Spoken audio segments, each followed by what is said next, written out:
आज संभाजी ब्रिगेड नाशिकच्या वतीनं शासकीय विश्रामगृह नाशिक इथं आकाच्या आकाचा आका असलेल्या गुरुमाऊली संदर्भात खळबळजनक आरोप संभाजी ब्रिगेडच्या पत्रकार परिषदेत करण्यात आले। मागील महिन्यातील 15 व 16 तारखेला वाल्मिक कराड व त्याचा साथीदार विष्णू चाटे हे त्यांच्या सोबत होते, अशा पद्धतीचा आरोप त्या ठिकाणी करण्यात आला। त्याचबरोबर मागच्या वर्षी घडलेलं सारिका बाबूराव सोनवणे प्रकरणात गुरुमाऊलींनी त्या महिलेचा लैंगिक शोषण करून खोट्या आरोपाखाली निंबा शिरसाट नावाचं प्रकरण उभं करून त्या महिलेला खंडणीचे खोटे आरोप दाखल केले। त्या महिलेने आमच्याकडे दिलेले काही कागदपत्र होते, ते आम्ही मीडियासमोर सादर केले असून या भूमिकेवर प्रकर्षाने प्रकाश टाकावा। त्याचबरोबर वाल्मिक कराड आणि धनंजय मुंडे यांचे थेट संबंध गुरुमाऊली यांच्याशी आहेत असा देखील आमचा आरोप आहे आणि त्या आरोपामध्ये 100% सत्य आहे। तृप्ती देसाई यांनी घेतलेल्या भूमिकेची आम्ही पूर्णपणे समर्थन त्यांना देत आहोत।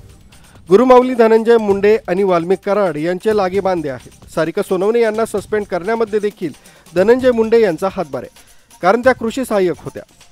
त्यावेळी कृषी मंत्री धनंजय मुंडे होते, म्हणून त्यांनी त्यांचे निलंबन करून अशा पद्धतीच्या खोट्या आरोपाखाली तिला जेरबंद केलं होतं।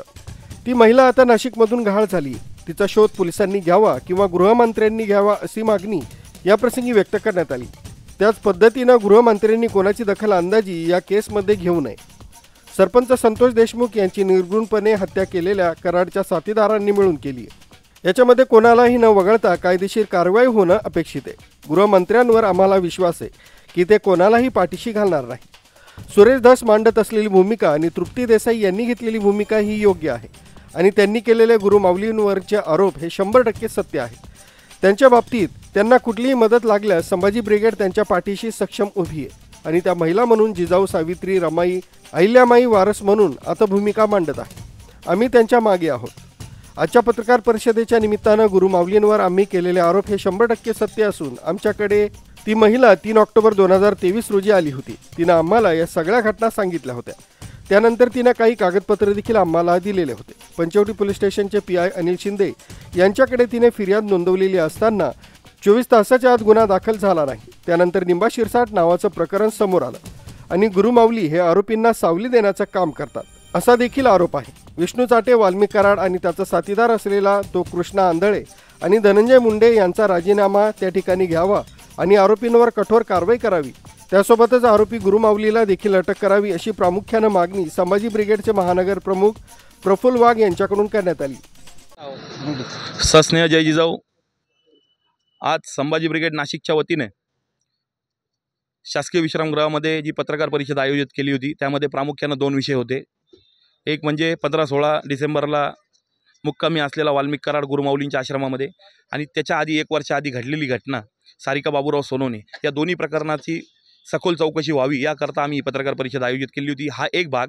तृप्ती देसाईंच्या माध्यमातून ही घटना ज्यावेळेला समोर आली त्यावेळेला आम्हाला सुद्धा ही भूमिका तुमच्या माध्यमातून जाणं जास्त गरजेचं समजलं। काही पत्रक आम्हाला त्या महिलेनं दिलेले होते, त्या आधारावर आम्ही ठोसपणे सांगू शकतो का धनंजय मुंडेचा आणि वाल्मिक कराडचा आणि गुरुमाऊलीचा म्हणजेच आकाच्या आकाचा म्हणजेच गुरुमाऊलीचा संबंध त्या घटनेशी आहे। त्याला देखील सहआरोपी करण्यात यावं ही आमची या पत्रकार परिषदेच्या माध्यमातून मागणी होती। आमची संभाजी ब्रिगेडच्या वतीनं आत्तापर्यंत संभाजी ब्रिगेडने जी आंदोलनं बोललेली आहेत ती आम्ही केलेली आहोत, कारण आमचं कुठलंही आंदोलन पाकिटसाठी नसतं ना जॅकेटसाठी असतं। म्हणून आत्ता जर या प्रक्रियेमध्ये न्याय आम्हाला जर फडणवीसांनी न्याय दिला नाही तर आम्ही त्या तळापर्यंत जाऊन आम्ही तिथं आंदोलन करून जे सहआरोपी होतील त्यांना आरोप करण्यासाठी आम्ही फडणवीसांना इथून पुढे निवेदनसुद्धा देणार आहोत। काही लोक आम्ही त्यांना भेटायला सुद्धा जाणार आहोत की या आश्रमामध्ये कुठले काळेगोरे धंदे चालतात याची देखील आपण सखोल चौकशी करावी अशी आमची आपल्या माध्यम प्रतिनिधींच्या माध्यमातून फडणवीसांना विनंती आहे। गुरुमाऊली मी थेट नाव घेऊन सांगितलं तुम्हाला, आणि धस साहेबांना काही राजकीय बंधनं असतील पण मी थेट सांगतो, आका म्हणजे हा वाल्मिक कराड आणि आकाचा आका म्हणजे धनंजय मुंडे, त्याचा आका म्हणजे हा गुरुमाऊली। रवींद्र जाधव, लोकराज्य न्यूज, नाशिक।